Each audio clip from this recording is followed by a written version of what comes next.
नमस्कार मित्रों, आप सभी को मकर संक्रांति की शुभकामनाएं। और आज हम बात करने वाले हैं जल तत्व की।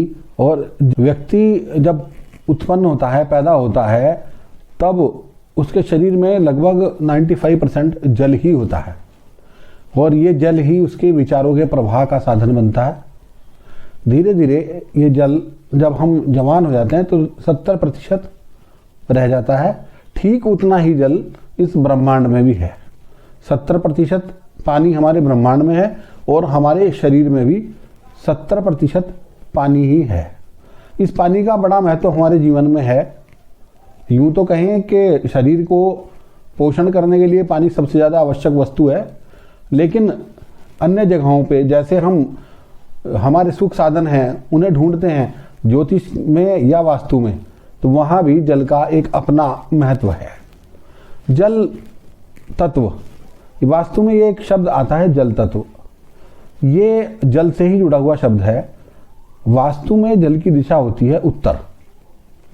अगर आपका जल तत्व कहीं खराब है, कहीं जल आपका खराब है, तो उत्तर दिशा आपकी खराब मानी जाएगी।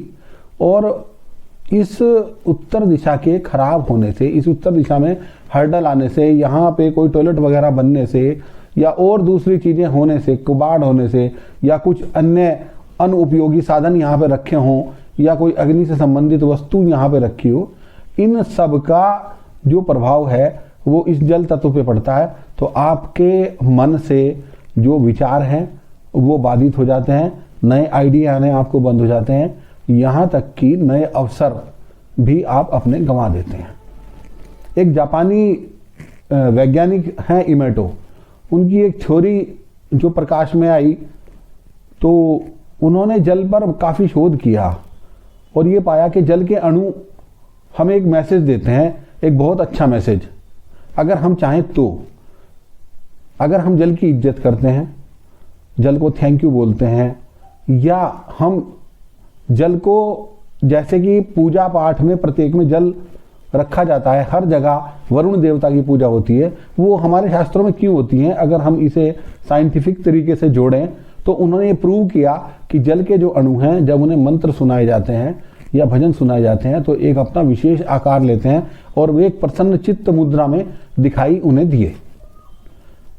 दूसरी बात में उन्होंने ये कहा कि जब मैंने जल को कुछ बुरी बात कही, जल को गालियां दी, जल के विषय में कुछ गलत बोला, तो वही अणु बदलकर एक ऐसी आकृति बना गए जिससे ऐसा लगता था कि वे अणु कह रहे हो आई विल किल यू।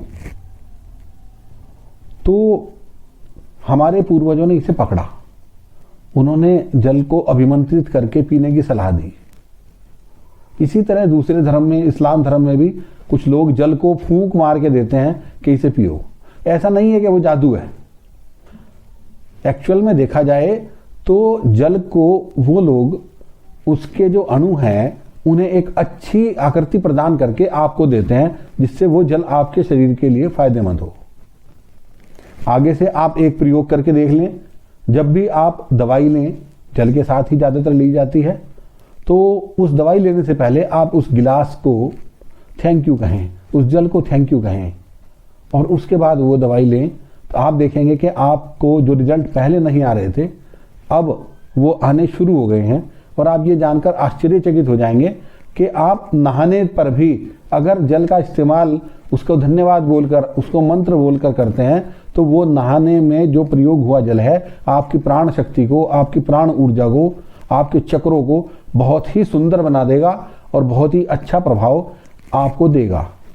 इसी प्रकार अगर हम ज्योतिष में देखें तो चंद्रमा, संस्कृत में एक कहावत है, चंद्रमा मनसो जात है, कि चंद्रमा जो है वो मन जैसा है और मन जल जैसा है, क्योंकि जितने भी हमारे विचारों के प्रवाह हैं वो चंद्रमा से ही चलते हैं।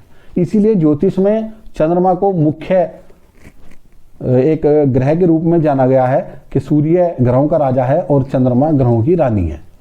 रानी इसीलिए क्योंकि उसके कब्जे में हमारा मन है। अगर सूर्य के कब्जे में आत्मा है तो चंद्रमा के कब्जे में हमारा मन है, और अगर मन दूषित हो गया तो आप डिप्रेशन का शिकार हो सकते हैं और अगर आप डिप्रेशन का शिकार होते हैं तो आपका मन कहीं नहीं लगता, आप अंधेरे कमरे में बैठते हैं या आपके मन में बहुत ज़्यादा विचार आने शुरू हो जाते हैं, जिसे डॉक्टर ओसीडी भी कहते हैं। अगर आपको ये सब कंट्रोल करना हो तो आप जल की ओर ध्यान दीजिए, जल तत्व की ओर ध्यान दीजिए और वास्तु के उन अक्षेत्रों को ठीक कीजिए जहां से जल तत्व डिनोट होता है, जहां से जल तत्व ट्रिगर होता है। तब आप एक सुखी जीवन जी पाएंगे। अगली बार किसी और तत्व के लिए हम फिर मिलेंगे। नमस्कार।